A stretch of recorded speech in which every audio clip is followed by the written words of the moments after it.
사도행전 27장 24절로 25절까지 말씀을 다 같이 합독을 합니다. 바울아, 두려워하지 말라. 내가 가이사 앞에 서야 하겠고 또 하나님께서 너와 함께 항해하는 자를 다 내게 주셨다 하였으니 그러므로 여러분이여 안심하라. 나는 내게 말씀하신 그대로 되리라고 하나님을 믿노라. 아멘. 자, 우리 전도자가 꼭 보아야 될 흐름이 있는데요. 그거는 뭐냐? 복음의 흐름. 이 성경 66권을 볼 때도 복음이 어떻게 흘러가고 있는가 이런 걸 볼 수 있어야지 성경을 제대로 볼 수 있게 되죠. 그리고 이 세상 보는 눈도 복음이 지금 어떻게 흘러가고 있는가 이거를 볼 줄 알아야 하나님의 뜻을 여러분이 알 수가 있는 거죠. 왜냐? 이 복음이 끊어지면은 반드시 그 땅에는 재앙이 들어오고요. 이 복음이 또 들어가게 되면 모든 재앙에서 해방받고 또 치유되는 그런 역사가 일어나기 때문에 그렇습니다. 그래서 여러분이 모든 세상에 이렇게 흘러가는 흐름을 볼 때 반드시 여러분이 중요하게 보아야 될 게 지금 복음이 어떻게 흘러가고 있는가 이런 부분을 잘 보고 복음이 흘러가는 일에 여러분이 하나님께 잘 쓰임 받는다고 하면 여러분 인생은 그야말로 성공할 수밖에 없어요. 그래서 흐름을 잘 보아야 여러분 인생이 성공하는 건데 이 흐름을 못 보면 안 되는 것이죠. 자, 그래서 몇 가지 흐름을 중요하게 여러분 보셔야 되는 게 첫째로는 이 말씀의 흐름을 잘 보아야 된다 하는 거예요. 왜냐하면 하나님은 항상 우리를 말씀으로 인도하시기 때문에 특별히 강단 말씀, 주의 종을 통해서 매주마다 주시는 이 강단 말씀의 흐름을 잘 붙들고 가야 돼요. 왜냐하면 하나님은 그 말씀을 주시고 또 말씀을 이루어 가시기 때문에 그렇습니다. 만약에 여러분이 매주마다 강단에서 나오는 말씀의 흐름을 놓치고 살면 여러분 하나님 인도를 잘 받기 어렵죠. 하나님 말씀을 안 받았기 때문에. 그러면 이제 결국은 내 생각대로 내 계획대로 자꾸 살다가 결국은 이제 실패하는 겁니다. 그래서 말씀을 흐름을 잘 따라가야 된다는 거. 두 번째로는 이 말씀 중에서도 이 가장 핵심이 되는 게 복음이에요. 복음이 어떻게 흘러가고 있는가 이런 걸 여러분이 잘 봐야 돼요. 복음이 지금 얼마나 없어지고 있는지 또 복음이 얼마만큼 회복되고 있는지 그런 부분들을 여러분이 잘 보고 만약에 이 땅에 지금 복음이 없어지고 있다 그러면 굉장히 그거는 재앙을 이제 앞두고 있다 그래 보면 돼요. 그래서 복음을 회복시키는 그 대열에 여러분이 만약에 들어가 있다 그러면 여러분 인생은 정말 하나님이 성공을 원해서가 아니라 성공시킬 수밖에 없는 인생이 될 수밖에 없다. 성경 66권의 얘기가 딱 그 얘기예요. 그러니까 하나님이 부른 사람에게 복음을 주시고 이 사람이 그 복음을 들고 곳곳마다 이렇게 나아갈 때 하나님은 그 사람을 그야말로 복의 근원이 되게 하고 또 그 사람 때문에 모든 족속이 복을 받게 하시는 그런 그 축복을 하나님 주십니다.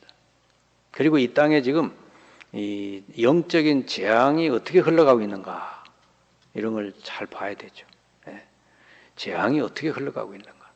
이 흐름을 봐야 여러분이 그 재앙을 막는 복음 이걸 어떻게 내가 준비해서 전달해야 되겠구나 이런 게 이제 답이 나오는 거죠. 우리는 재앙을 막는 사람들이에요. 복음을 가지고. 그래서 지금 이 땅에 재앙이 어떻게 흘러가고 있는가 그런 거를 잘 봐야 돼요. 구약서부터 신약까지 이렇게 보면은 얼마나 이스라엘 역사 중에 재앙이 많습니까? 노예살이 들어가죠. 강대국의 포로로 들어가지요. 또 로마 식민지가 됐지요. 그 택한 백성인데도 불구하고 그럴 때마다 다시 복음이 들어가게 되면 거기서 회복되고 이런 걸 성경은 보여주고 있습니다. 자, 그래서 전도자는 이런 영적인 재앙을 바꾸는 그런 복음을 가진 자들이기 때문에 전도자 한 명 한 명은 너무너무 중요하다. 이 재앙은 대통령도 막을 수가 없어요. 그래서 복음 가진 사람들이 이 흐름을 잘 보고 재앙을 막는 그 복음의 대열에 여러분이 들어가 있으면 된다 하는 거예요. 자, 첫째로 오직 이 복음의 흐름이 지금 어떻게 가고 있는가 그걸 보고 잘 따라가면 돼요. 여러분은 다른 거 뭐 쫓아갈 거 없고 복음이 어떻게 흘러가고 있는가. 어느 시대나 복음이 회복이 되면은 재앙이 떠나가고 사람들이 살아나는 그런 응답이 오게 됩니다. 그래서 창세기 아담과 하와가 하나님 말씀을 불순종하고 하나님 떠나 그들이 재앙 가운데 빠졌을 때 하나님은 창세기 3장 15절 말씀 이 복음을 주셨어요.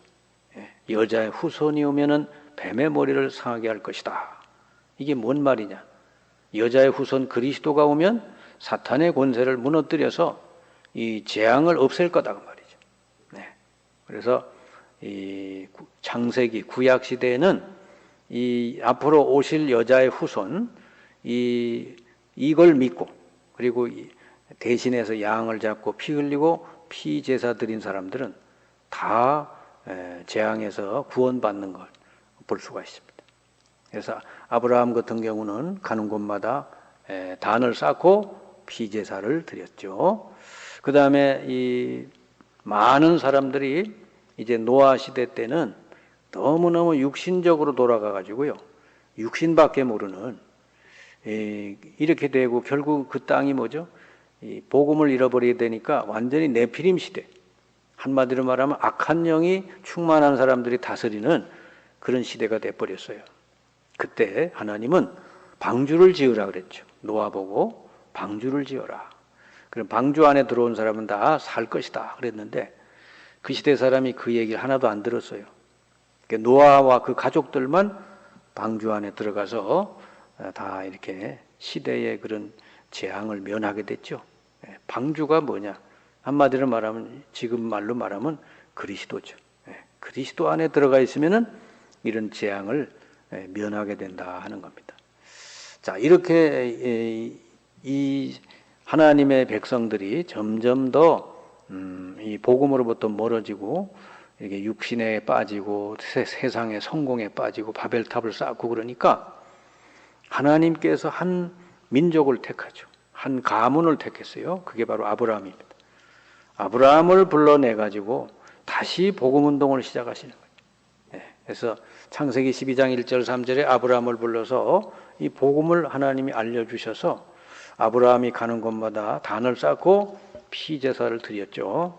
그래서 이 재앙으로부터 벗어나도록 그렇게 했습니다. 그래서 이 복음이 점점 아브라함을 통해서 증거됐지만 또 요셉 이후에 다 끊어지게 됐죠. 그래서 이스라엘 백성이 다 노예살이로 들어가 버렸어요. 이 반드시 이 복음이 끊어지면은 재앙이 닥친다고 말이에요. 흑암 세력이 완전히 뒤덮어버리고 육신도 남의 나라의 노예가 되어버리는 겁니다. 자, 이때 모세를 불러가지고 다시 복음을 회복시키는 거예요. 하나님이 가서 내 백성을 데리고 나가서 광야에 가서 피제사를 드리라, 희생제사를 드리라 그랬단 말이에요. 그래서 이 모세가 그 말씀 그대로 붙들고 그대로 행했더니 하나님이 이스라엘 백성을 노예에서 해방시키죠. 복음이 회복되니까 그런 일이 벌어졌어요. 지금도 여러분 똑같아요. 이 세상 사람들이 복음을 모르면 반드시 흑암 권세에 눌리게 되고 이렇게 엉뚱한 육신적인 거 세상 성공을 추구하다가 완전히 노예가 되는 거예요. 여기서 벗어나는 길, 복음 그리스도. 자, 또 이스라엘이 자꾸 잊어버려요. 이 복음을. 이상하게 잊어버리죠. 왜 그렇게 했어요? 사탄이 자꾸 그렇게 잊어버리게 만드니까 그렇죠. 또 잃어버렸더니 강대국에 결국 포로로 들어갔죠. 그때 나온 이 선지자가 이사야인데 하나님은 이사야에게 또 복음을 말씀해 주셨어요. 이사야 7장 14절 보라 처녀가 잉태하여 아들을 낳을 것이니 그 이름을 임마누엘 하리라. 그러면서 이 복음을 다시 한번 선포하고 증거했죠. 그러면서 이제 이 바벨론 포로에서 이스라엘이 회복되는 그런 역사가 그 뒤에 일어나게 됩니다. 그런데 로마 시대에 와서 또 복음을 잃어버리고 어디에 빠졌냐? 율법에 빠졌어요. 이 유대교가 뭐야? 복음 없는 율법 종교거든요. 뭐 열심히 그냥 율법적으로 바르게 살면은 뭐 구원받고 뭐 의롭게 되는 줄 아는데 그게 완전히 잘못된 거죠. 지금도 이 복음을 모르고 이 자꾸 종교 생활하는 사람, 이런 사람은 여기서 빠져나올 수가 없어요. 그래서 지금도 로마 시대 때 그 식민지에 있던 그 자리에서 베드로가 예수님을 그리스도라고 고백하고 선포하게 되죠.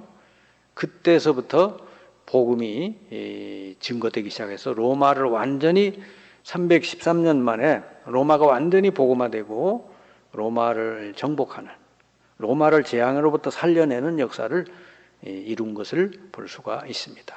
이렇게 복음이 지금 어떻게 흘러가고 있는가를 여러분 잘 보셔야 돼요.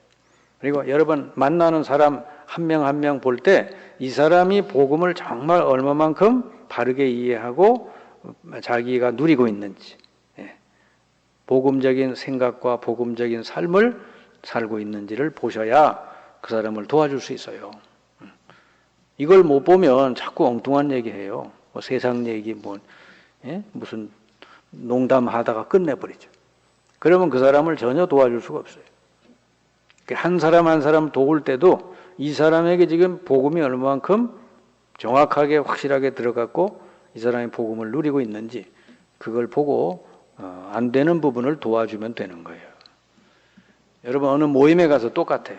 그 모임에 있는 사람들이 복음이 얼마만큼 지금 그 사람 속에 들어가 있는지 그걸 보고 도와주는 거, 그게 여러분 전도예요. 전도운동. 그 다음에 우리 여러분들이 꼭 봐야 될 게 말씀의 흐름을 따라가라. 이 사람들이 신앙생활하는 사람 중에 그냥 교회 와서 예배만 드리고 집에 가고 그래서 그냥 말씀을 안 듣고 그냥 강단 말씀은 그냥 훌륭한 말씀이구나. 그냥 오늘 은혜 받았습니다. 그리고 돌아가서는 전혀 자기 생각대로 살아요. 그러면은 응답을 못 받아요. 그러니까 하나님은 지금도 강단을 통하여 주의 종을 통해서 반드시 말씀을 주시고 그 말씀대로 인도해 가시는 분이란 말이죠. 그래서 말씀을 놓치고 살면 어떻게 응답을 받을 수 있어요? 응답은 말씀 성취되는 게 응답인데. 그래서 말씀을 흐름을 따라가는 사람은 말씀 성취되는 응답을 받게 되어 있단 말이죠. 여러분 성경에 쭉 다 그 얘기죠. 요셉은 어떻게 응답받았느냐?